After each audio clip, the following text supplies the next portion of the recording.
नमस्कार साथियों, स्वागत है आपका। कैसे हैं आप लोग? आशा करता हूँ अच्छे होंगे और अपने पढ़ाई में व्यस्त होंगे। दोस्तों, रीट शिक्षक भर्ती के अंदर अब सबसे बड़ा विवाद आ चुका है, बीएड बीएसटीसी विवाद। इस संबंध में काफ़ी कुछ लोग अपनी अपनी राय दे रहे हैं, अपने अपने हिसाब से बता रहे हैं क्या कुछ है। इस संबंध में आज आपको एक आदेश से अवगत करवाऊंगा, एनसीटी के आदेश से अवगत करवाऊंगा कि वो क्या कहते हैं कि बीएड बीएसटीसी के संबंध में क्या निर्णय हो सकता है। इसके अलावा मैंने आप सभी के लिए, आप सभी की मांग के ऊपर मैंने कुछ अधिकारियों से बात की। कुछ एक्सपर्ट वकील हैं जो लगातार शिक्षा विभाग के मुद्दों पर काम करते हैं, इन भर्तियों के मुद्दों पर काम करते हैं, राजस्थान हाईकोर्ट के, उनसे बात की। इसके अलावा रिटायर्ड आईएएस ऑफिसर है, उनसे भी बात की है कि एक्चुअल में सरकार इस पर क्या निर्णय ले सकती है, सरकार को क्या करना चाहिए इस मुद्दे पर। इस सभी बातों को लेकर मैंने चर्चा की उनसे और आपके सामने वो फैक्ट मैं रखूंगा इस वीडियो के अंदर। इसके साथ ही दोस्तों, एनआईएस डीएलएड वाले लोग भी पूछ रहे थे कि हमें शामिल करेंगे कि नहीं करेंगे, उन संबंध में भी इस वीडियो के अंदर चर्चा करेंगे। और अगर लेवल 1 में बीएड वालों को शामिल करते हो तो क्या मेरिट पर असर पड़ेगा लेवल 1 की और लेवल 2 की, इस संबंध में फैक्ट के साथ आपको साथ अवगत करवाऊंगा। तो इस वीडियो को पूरा देखिएगा। आशा करता हूं आपको सारी जानकारियां बिल्कुल सटीक मिलेगी। चलिए इस वीडियो को शुरू करते हैं। दोस्तों, सबसे पहले बात करना चाहूँगा मैं आपके सामने कि जो भी बंधु तैयारी करें रीट की, अपने हिसाब से तैयारी कीजिए। एक गोल को, एक लक्ष्य को टारगेट करते हुए तैयारी कीजिए।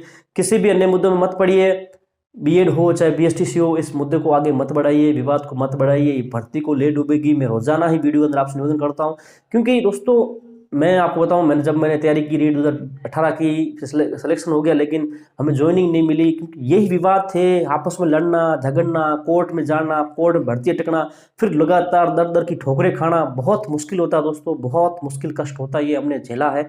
8 महीने लगातार ज्वाइनिंग के लिए हमने प्रयास किया, बहुत कुछ संघर्ष करा है। इसलिए बोलते हैं हम दोस्तों आप सभी से कि एग्ज़ाम होने दीजिए, इस भर्ती को कोर्ट में मत ले जाइए। बहुत गलती होगी आपसे, फिर पछताओगे।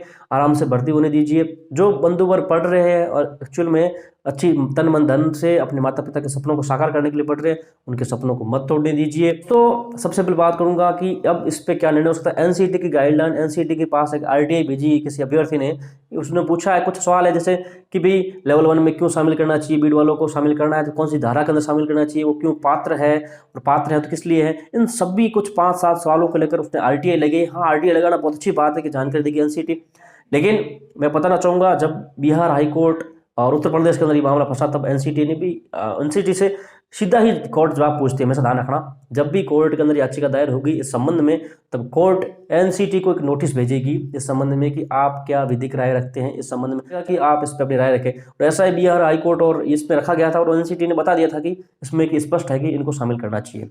ठीक है, वहाँ पे उन्होंने ये कहा था कि नियुक्ति के लिए विचार करना चाहिए, लेकिन शामिल इनको आप एलिजिबल कर सकते हैं। एनसीटी ने ये कहा था जब हाईकोर्ट ने उनसे जवाब मांगा था इस मुद्दे पर। तो यही होगा राजस्थान हाईकोर्ट में जब ये मामला याचिका दायर होगी। ये सारे पॉइंट मुझे एडवोकेट साहब ने बताए हैं, मैं अपने हिसाब से नहीं बता रहा हूँ। उन्होंने ये कहा कि गवर्नमेंट शामिल करे या ना करे, ये गवर्नमेंट पर डिपेंड करता है।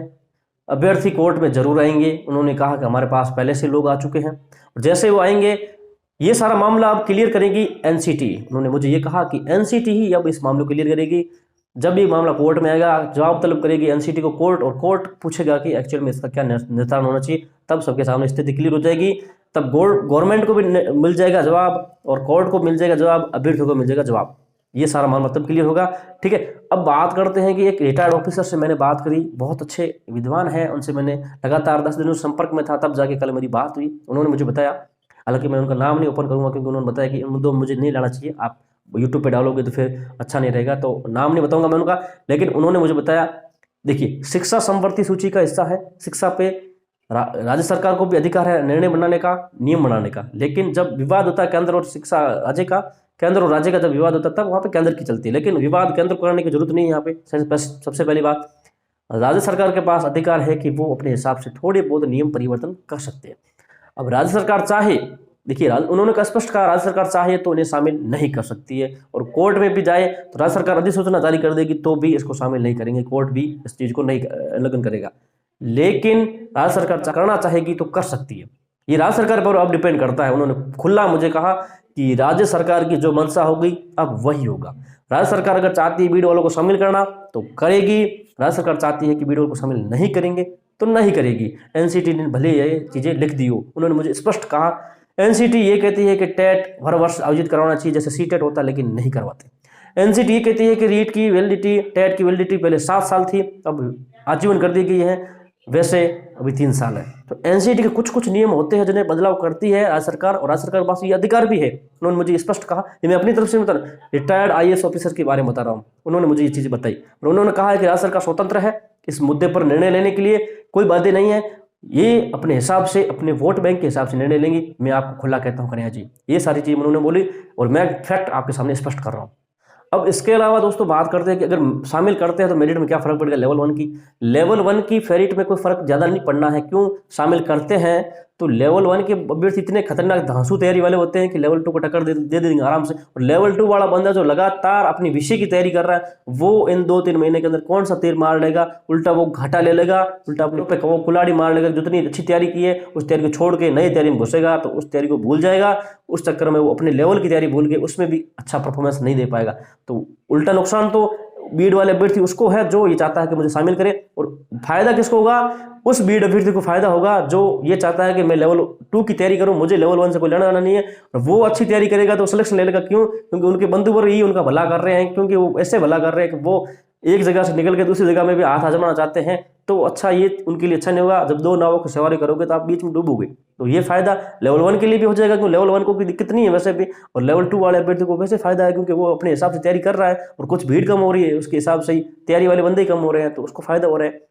नुकसान लेवल 1 को यहाँ होगा, साइंस मैथ के बंदे बहुत टैलेंटेड है उनके लिए, और काफ़ी कुछ सिलेबस लेवल 1 से मिलता जुलता है, तो उनको फायदा हो सकता है। बाकी किसी सब्जेक्ट चाहे किसी SST हो चाहे कुछ भी हो, उनको ज़्यादा फायदा नहीं मिलेगा लेवल 1 में शामिल करने पर।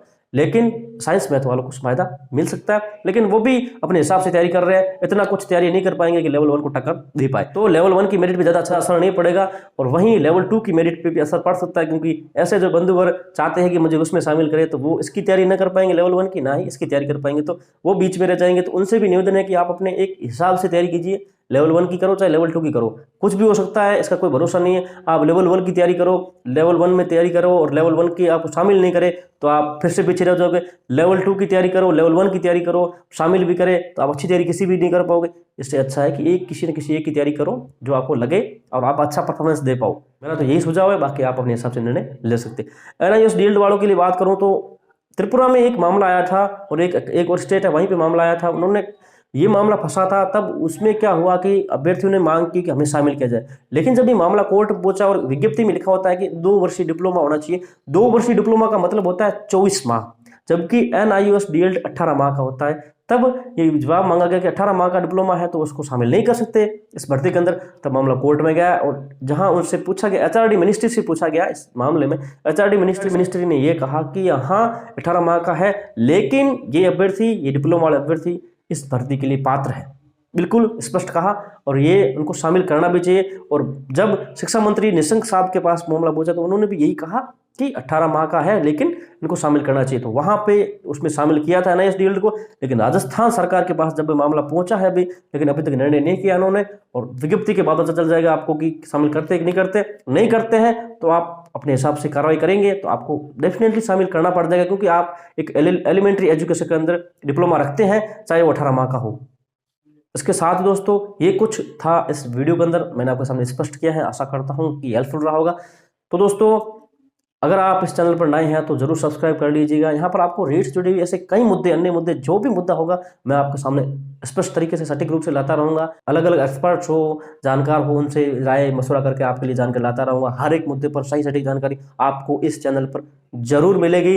अगर आज तक आपने सब्सक्राइब नहीं किया हमें तो सब्सक्राइब कर लेना, आपको सही जानकारी हमेशा मिलती रहेगी। चलिए दोस्तों, इस वीडियो करेंगे यहीं समाप्त, मिलेंगे नेक्स्ट वीडियो में, तब तक के लिए जय हिंद, जय भारत।